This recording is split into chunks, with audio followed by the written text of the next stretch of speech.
cannot point fingers and say it is this country or it is this country. We're all collectively destroying our waterways, and in turn the animals that live in the waterways are no longer having a habitable environment to live in. The Amazon, for example, is a new problem where they're clear cutting the Amazon, and they're using it either to grow commercial crops like soy and stuff like that, or cattle farming. I mean, do we really need soy and cattle instead of the rainforest where our animals come from? That's a trade-off that they're making right now. So the CARES Fish Preservation Program. What is the CARES Fish Preservation Program? What do they do and what are they about? And how can you be a part of this and the invisible arc as well as the visible arc? I believe this is the visible arc. Not just me, but all the people that have facilities that keep and breed rare animals and endangered animals, and animals that are at threat of going extinct due to human activity, and basically things that we are messing up for our own benefit are the people that are doing something to save these animals, their facilities and all these things. I believe they are the arcs. Everybody has them in their house. If you're watching this channel, you are part of the arc, and you have an arc in your house, and you can save an animal from going extinct. Now these L333 fish, for example, mine are from a specific collection point. That's why they're a little bit different from the normal ones. But L333s in general are in the CARES priority list. So let's look at first what the CARES priority list is. I'm just going to read from their website, which I'm going to link down here, put the link as well as in the description. Founded in 2004, the CARES Conservation, Awareness, Recognition, and Responsibility, Encouragement and Education, and Support and Sharing. Wow, that's a mouthful. Preservation Program. So the CARES Preservation Program is based on the critical and timely significance of conservation. See? Educating the public and bringing awareness, like what I'm doing right now, as hobbyists to the issue involved. So I'm a hobbyist and I'm bringing awareness to you guys to the issue involved, which is the threat of our fish going extinct.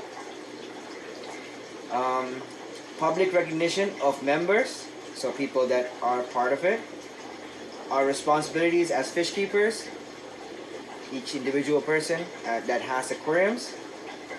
Member encouragement, like through programs and membership clubs like the Durham Region Aquarium Club, which I am a new member of. Thank you, Michael. And support for those who take part in playing a vital role in ensuring the positive future for species at risk. The purpose of the CARES Preservation Program is to encourage hobbyists worldwide to devote tank space to one or more species at risk and distribute offspring to fellow aquarists. Distribute to fellow qualified hobbyists while forming an informational network where possible between aquarists, scientists, and conservationists.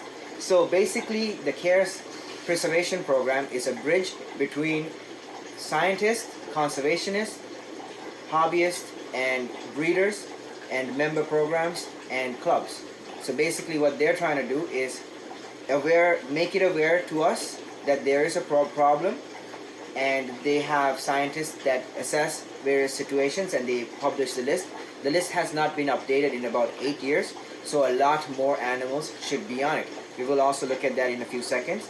This video, I believe, is very important, so you guys should watch this a few times over, and also share this with all your networks, that anybody that does keep animals, this is important, I believe. So it's not just for fish, but the CARES Preservation Program is specifically for fish. The ARC project is basically everybody, every animal. We are trying to save as many species as possible. So if you can save snail species, amazing. There are snail species that come from certain parts of islands, and for example, that need conservation, that can be kept in very small aquaria very well, as long as you keep it the same as the islands habitat wherever they come from, which is quite easy to maintain. Frog species, for example, all of these. Okay, now why are fish endangered or why are so many fish species threatened? This is the first thing we're going to look at. And to understand this, you got to think about how much water is there. Now, our planet is 71% or so water. So, like, more than 2/3 of our planet is covered with this amazing liquid. Mwah, I love it. Great, right? So you think there's a lot of water. But the reality is only about 2.5% of all the water in the world is this stuff, the fresh flowing liquid kind. Now you think, okay, 2.5%, that's still not bad, but about 2% or a little bit less is locked up in ice. Okay, now depending on who you ask, about 0.9% or a little bit less or a little bit more is locked up in groundwater. So then you think, wait, how much of this stuff is really flowing outside? So I mean, the math is a little different from who you ask, but everybody agrees about 0.3% of all the water in the world is actually in the liquid form that is accessible to us in terms of rivers, marshes, and lakes and all that stuff. So about 0.3%. Realistic estimate puts it at about 0.25% is where most of our fish like to live in, which is about half the species of fish that live in the world. Out of all the fish species in the world that is described currently, about half of them live in this 0.25% water volume. Okay, so very small amount of water. Unfortunately for these animals, we also like to live right next to these rivers and lakes and whatever. So now, even to further complicate things, the 5 Great Lakes, for example, which is where I live right next to Lake Ontario. There's 5 of them. So there's Lake Ontario, there's Lake Superior, there's Lake Huron, there's Lake Michigan, and there's Lake Erie. Okay, there's 5 of them. These 5 lakes contain about 20% of that 0.25% water. Okay, so out of all the lakes and rivers and everything, these 5 lakes alone contain 20%. So now you think the rest of the world has 80% of all the rivers and lakes and everything else. The rest of the water in the world is 80%, and the 20% is right here, which is where I get this water from. Okay, so it's a very finite resource. People don't understand how valuable this water resource is and how fragile our ecosystem, the freshwater ecosystems are. Now, to further complicate, we also use a lot of this water to do a lot of our farming. You might think that people using bathrooms and washing and stuff pollutes the water more than anything else, but the reality is domestic use for home consumption, like cooking, washing, bathing and everything, is only about 8% of all the water used in the world. About 80% of the water used in the world is used for agricultural purposes, and about 12%, or maybe a little bit more or less depending on who you ask, is used for manufacturing purposes. Now, this water gets polluted a lot worse than us using it for cooking or bathing or whatever. I mean, washing clothes in your water and dumping it back into the sewer system is obviously bad, but in Toronto, for example, we have a really good treatment plant, so we don't actually pollute our own lake. We treat our water, we have them sitting in septic tanks for months and months and months, and then it bubbles all the disgusting stuff, and then they go through like sand filters and stuff, and then they get dumped into the lake once it's clear and it's safe for animals to live in and for us to consume. Okay, now other places don't really do that. There's also plastic pollution from boats, ships, and all this stuff, and everything else essentially means our rivers are being degraded to the point where there cannot be animals living in them. There's a really good example for this actually from my own country of birth. I was born in a small island nation called Sri Lanka, and I grew up there until about 14 years of age, and there was this fish called the black ruby barb. It is a Puntius type. I forgot the actual scientific name, but they are now actually considered extinct in our country, in my country of birth. I remember catching them when I was a kid, and when I was maybe 7, 8, 9 years old, I remember catching the odd one, and they was also rare at the time. Now, why did these animals go extinct in the rivers? It's mostly because of agricultural use of the area where the animals come from. It was Sri Lanka's one of the big exports for the country or productions is rice farming. Now, farming rice means the country uses high production methods. The farmers want to make the most amount of yield possible, so they use a lot of chemical fertilizer, and this chemical fertilizer ultimately leads to a lot of chemical runoff back into the river system. Now, in turn, what happens is the high phosphate levels, and by using things like dolomite lime, for example, to raise the KH, to have different types of hybrid rice and stuff like that, they're inadvertently altering the water chemistry of the water system where these animals live in. So the high phosphate levels, the high nitrate levels, the high ammonia levels, as well as the pH change, where the pH might have been 6.5 or 6, because it's marshy environments where the rice initially grew, but now to grow hybrid rice, they would use more, higher pH, chemicals to increase the pH where the hybrid rice likes to grow. And then in turn, what happens is the water system gets degraded to the point where the animals can no longer live in it.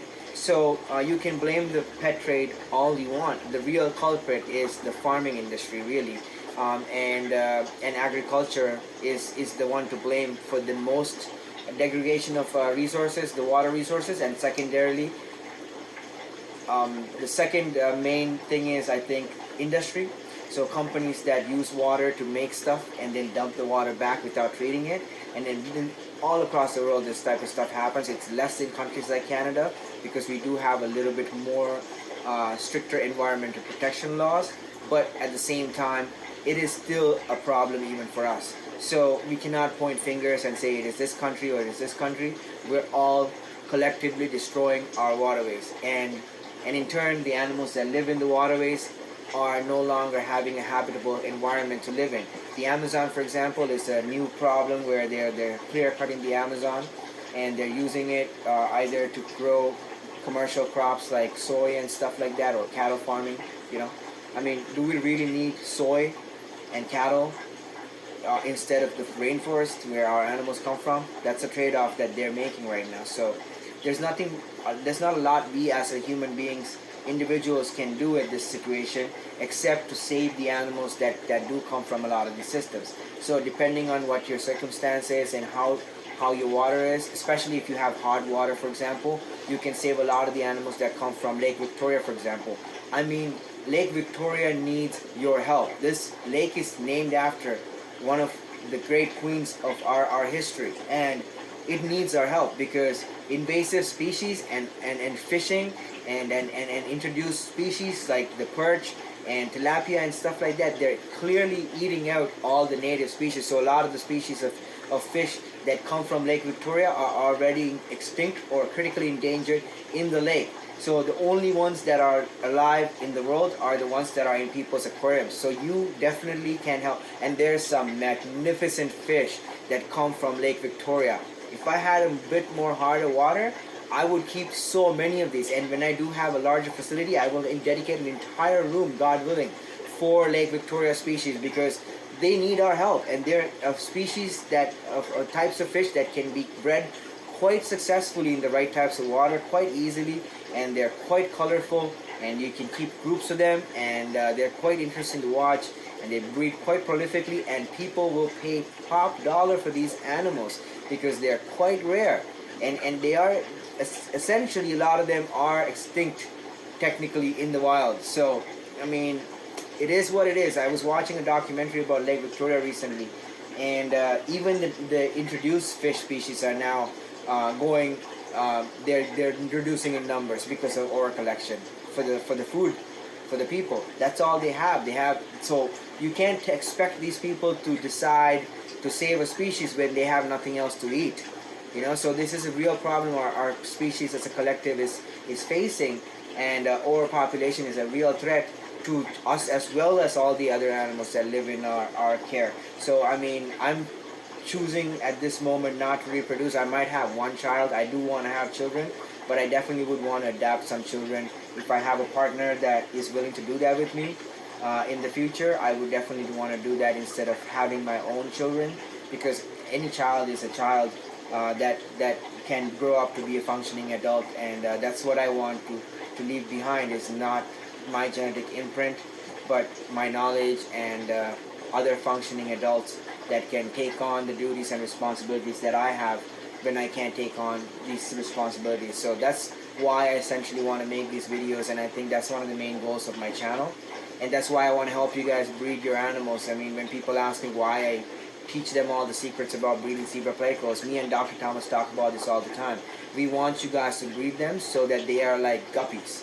So anybody can have them, anybody can breed them. So when the river system is at a point where the people that are the politicians in the Amazon region, especially Brazil, decide that they want to protect the zingu and say, okay, nobody's catching any more fish, nobody's going to dam any more parts of the zingu, we're going to allow a lot of the water flow in the dry season so that we can have the fish not dry out their habitats and stuff like that, then people can say, okay, we can send some fish back to you guys to release back to the river system potentially, and repopulate the river with some fish that hopefully have the same genetic makeup as the ones that came out of the river. I mean, it's not going to be ideal, but I mean, if we take them young and try to raise them in a more naturalistic environment, for say, you know, it may be in the area, you know, next to the river, and then start releasing them slowly in small pens, and then, you know, not feeding them but letting them find their own food for the most part, you know, things like that, and somehow figure out a way to do that. But to do that, we have to have the animal live until this change happens in our society as a species.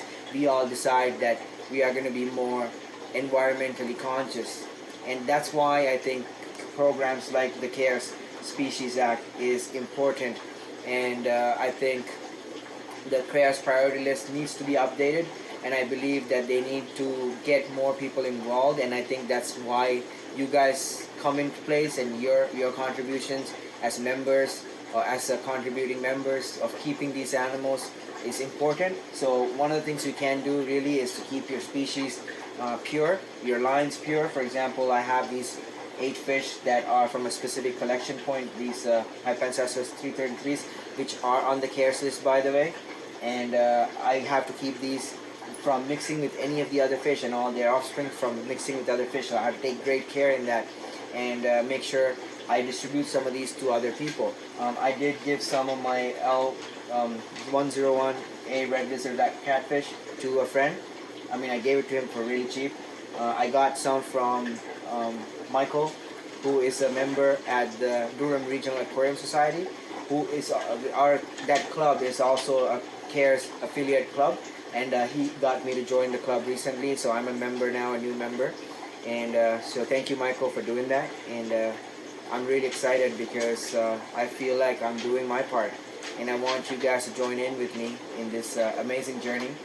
I believe this is God's plan for us, and that's why we have the ability to keep these animals and the water that we all have, and that's why I think all of us can do our part.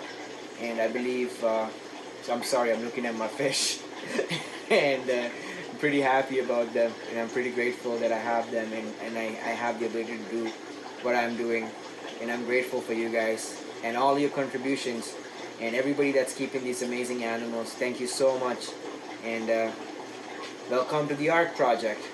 We are the ARC, the invisible, the visible, the people that care. So get involved, check the links, and watch the rest of my videos about this, especially these guys. I talk about it on their video quite a bit. I got quite emotional on that one. It's a long video, but I think this one's going to be decently long as well.